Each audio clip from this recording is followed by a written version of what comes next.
Bom, como eu anunciei, eu estou recebendo aqui, ao vivo, no Vale em Foco da nossa TV Jaguar, o deputado estadual do PSOL, Renato Roseno. Renato, satisfação? Flávio, prazer. Alegria Você que já esteve aqui algumas outras vezes, várias vezes na TV Jaguar, em reportagem Isso. da nossa equipe em alguns eventos.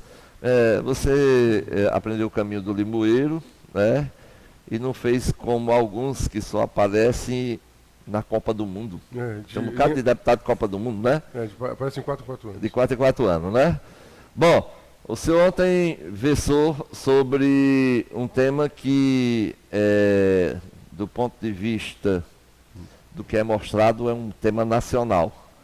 Mas que hoje a gente não separa mais região A, região B, cidade A, cidade B. Generalizou, violência da juventude. Isso. Né? Qual é a reflexão que o senhor trouxe para o debate de ontem sobre esse tema? Primeiro, Flávio, bom dia aos amigos e amigas que estão nos acompanhando aqui pela TV Jaguar. Para mim é um prazer, né? Limoeiro hoje, toda a região do Vale, né?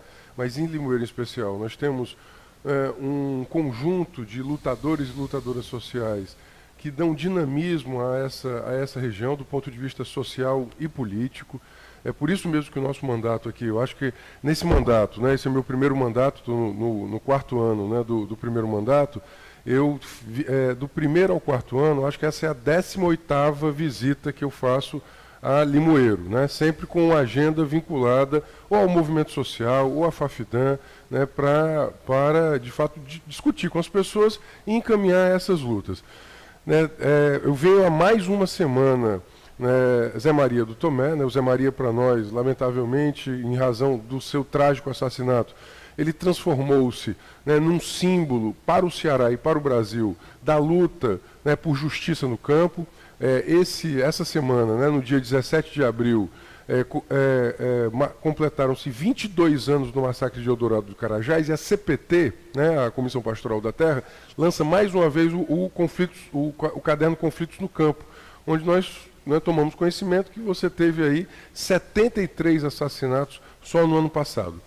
Nesta edição de 2018, a Semana Zé Maria do Tomé, que está acontecendo lá na Fafidam, ela, por iniciativa do M21, incluiu um tema, que é um tema com o qual eu trabalho há muitos anos, muito antes, inclusive, de ser parlamentar, que é o tema da violência contra a juventude. E aí você coloca, de fato, esse é um tema nacional. Lamentavelmente, o Ceará é o estado com o maior índice de mortes de adolescentes no Brasil. Hoje, o Ceará, no estado do Ceará, você teve 981 mortes no ano passado, na faixa de 10 a 19 anos, e você teve em Fortaleza, né, também o maior índice de mortes de adolescentes. Então, lá na Assembleia, Flávio, nós montamos um comitê, chama Comitê Cearense pela Prevenção de Homicídios na Adolescência. Este comitê, ele foi formado por deputados estaduais, pelo Unicef, Poder Público Estadual, Poder Público Municipal, as universidades, a sociedade civil, ou seja, é um comitê amplo, e ele se dedicou a 3 tarefas.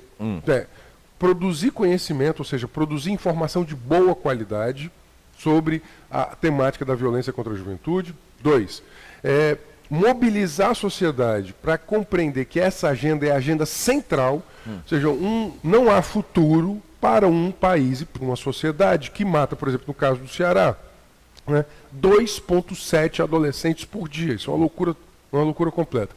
E 3, nós fizemos uma agenda de 12 recomendações.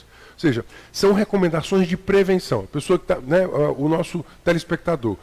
A violência pode ser prevenida.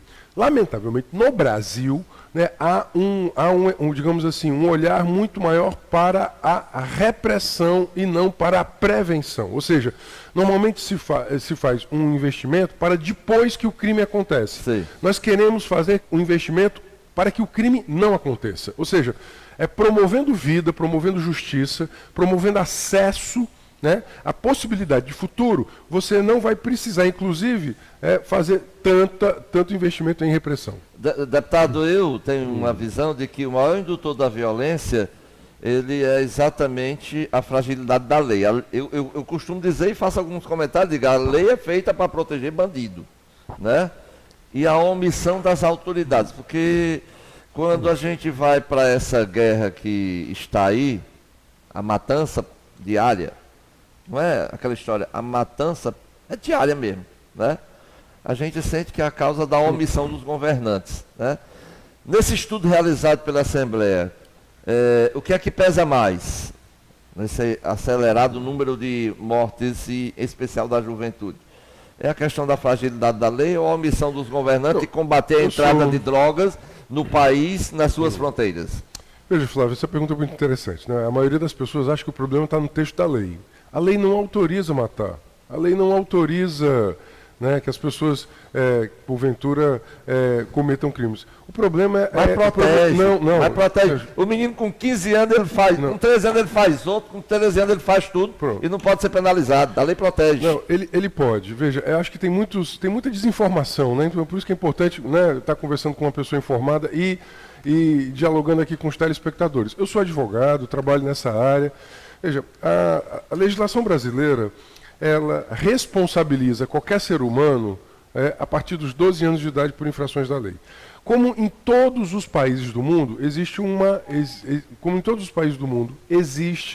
uma justiça, né, que ela é dividida por faixa etária. Você tem de 12 a 18 anos, que é a chamada responsabilização especial.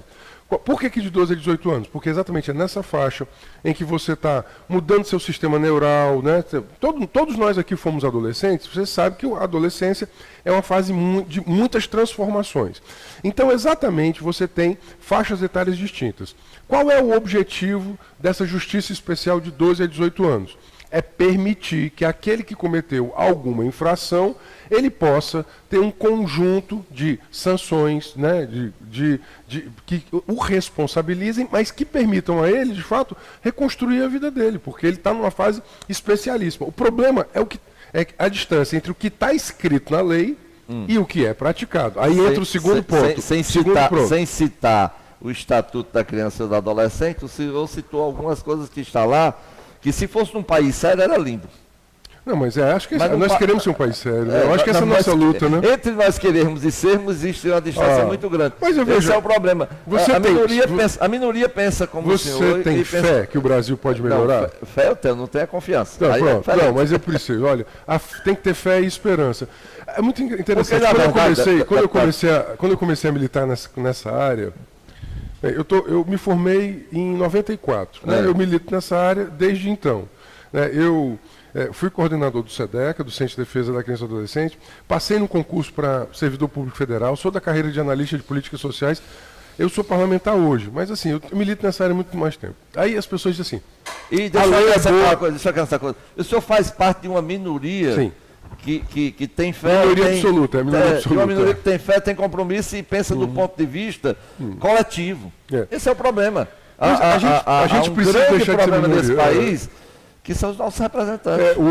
Você me lembra... Então, assim, as leis não mudam para proteger a sociedade, a omissão prevalece, a maioria fica calada, né? E a agressão, e o senhor, até em off nós conversando aqui, eu quero que o senhor fale um pouco.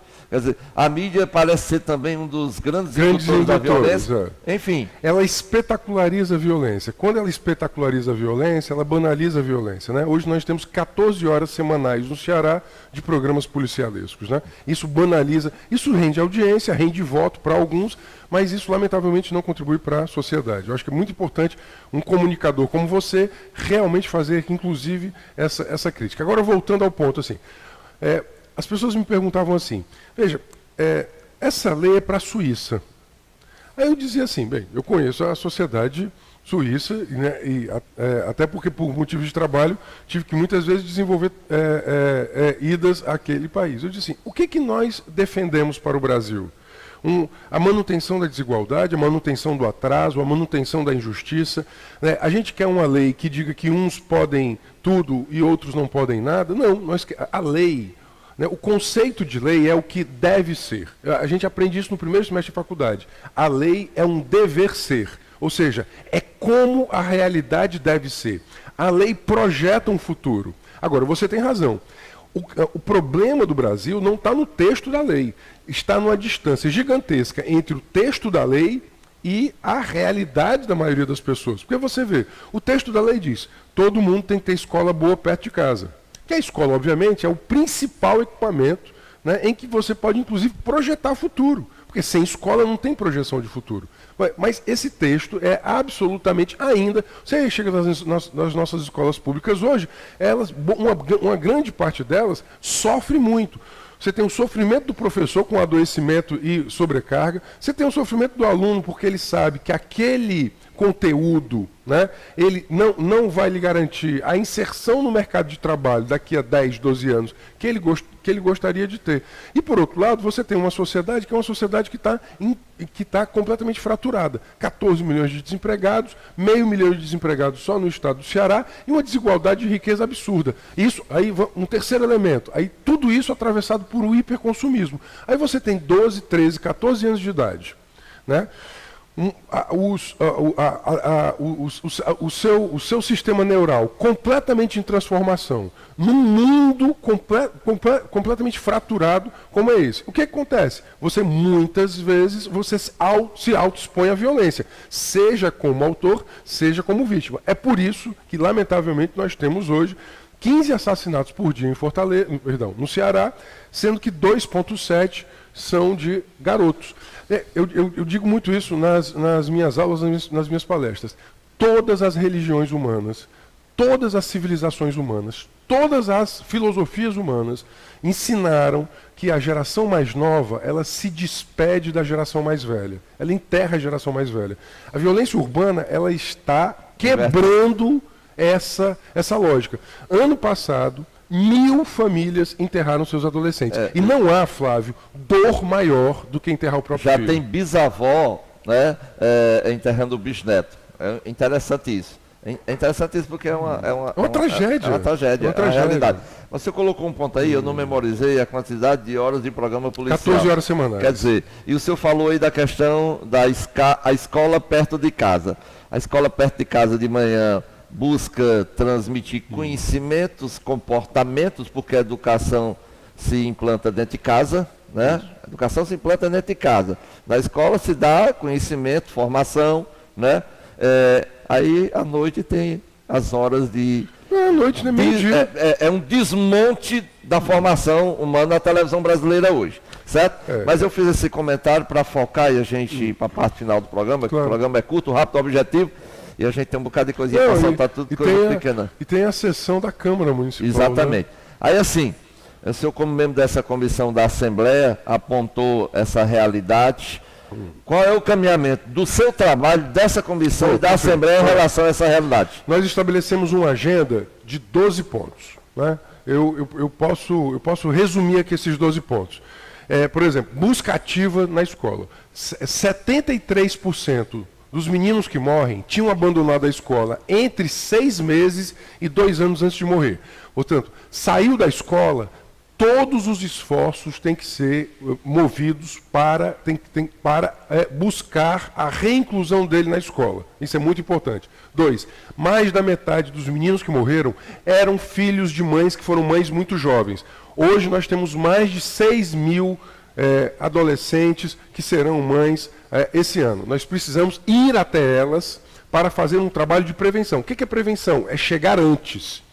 Né? Porque normalmente a política pública chega depois. Isso. A gente tem que chegar antes. Então, ponto 2, um programa ativo de afirmação, cuidado e proteção dessas mulheres jovens nas periferias urbanas. 3, inclusão profissional. Nós temos 900.000 adolescentes hoje que estão em idade de aprendizagem. Nós temos 20.000 apenas em situação de aprendizagem. A lei da aprendizagem é uma lei muito boa. Você pode ser aprendiz a partir dos 14 anos no Brasil. A lei da aprendizagem, ela define cotas para que uma empresa de médio ou grande porte tenha aprendizes. Esta lei é flagrantemente violada. Ninguém fiscaliza esta lei. Isso para nós é muito importante. Ou seja, como a lei ela pode, inclusive, nos ajudar. 4, né, a circulação de armas de fogo. O menino chega e diz assim, olha, nós não tem pé de arma em casa. 75% das armas apreendidas no Brasil foram armas produzidas no Brasil e estavam no mercado legal. Elas se tornaram ilegais por furto, roubo, né? Isso é um problema. Sexto, responsabilizar todos os homicídios. Nós pesquisamos, em 5 anos, 1.524 homicídios. Sabe quantos foram condenados? 42, 2,8%. Hoje, a comarca de Fortaleza tem 11 mil homicídios estocados. Se não houvesse mais nenhuma morte, né, isso inclusive são dados do Tempo de Justiça, um programa do Ministério Público Estadual, né, o Dr. Manuel Pinheiro, que o coordenou, o Dr. André, que está hoje também a cargo disso.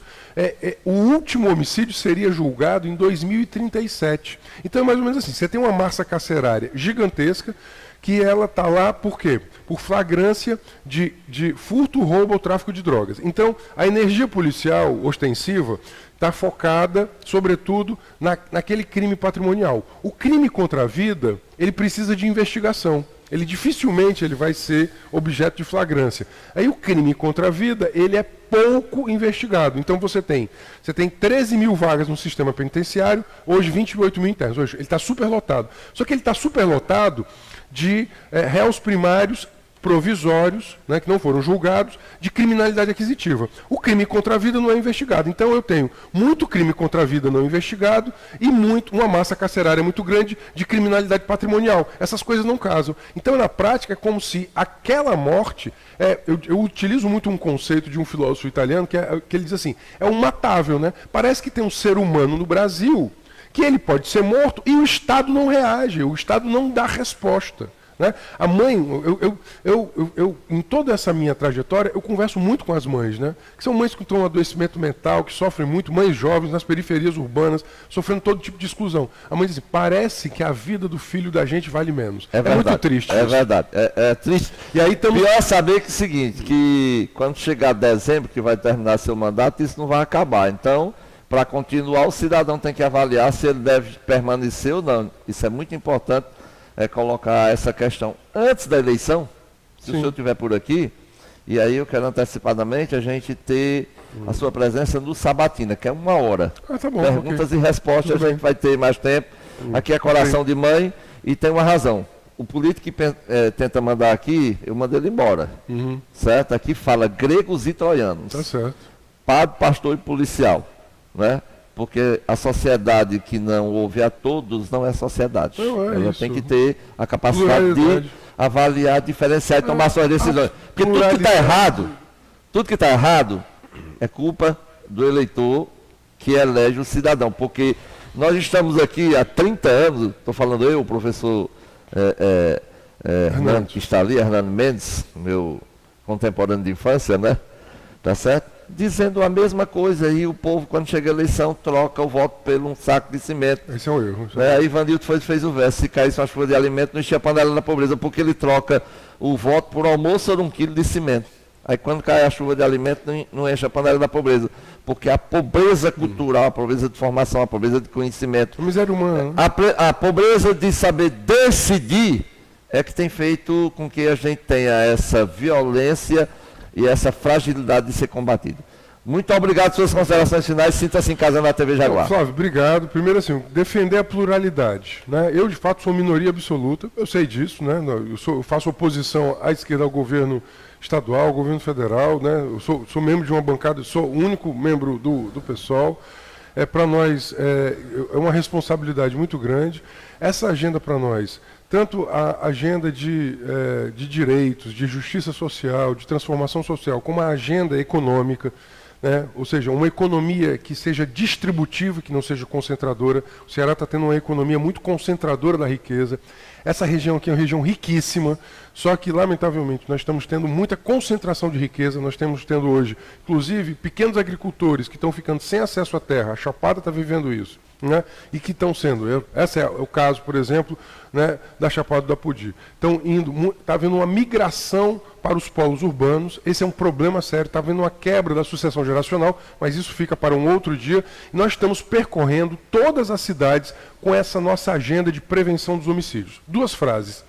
A morte começa no abandono. A morte não é um evento, um acaso, um acontecimento, né? Essa morte matada. É necessário compreender tudo o que aconteceu antes para que não se repita. E a segunda frase é que cada vida importa, ou seja, nós temos que valorizar cada vida de cada jovem, permitir, sobretudo, que ele tenha acesso a um novo futuro. Nós não podemos achar que os nossos jovens só têm cadeia ou cemitério. Uma sociedade que só oferece isso é uma sociedade falida. Nós precisamos gerar uma terceira alternativa de justiça, de paz, de esperança, de dignidade. Eu tenho absoluta convicção de que a violência é o retorno da segregação e a paz é fruto da justiça. Obrigado, Flávio. Obrigado mais uma vez. Bom trabalho, boa luta e sucesso na sua busca de reeleição para permanecer na Assembleia, representando o cidadão pensador do Estado do Ceará. Obrigado.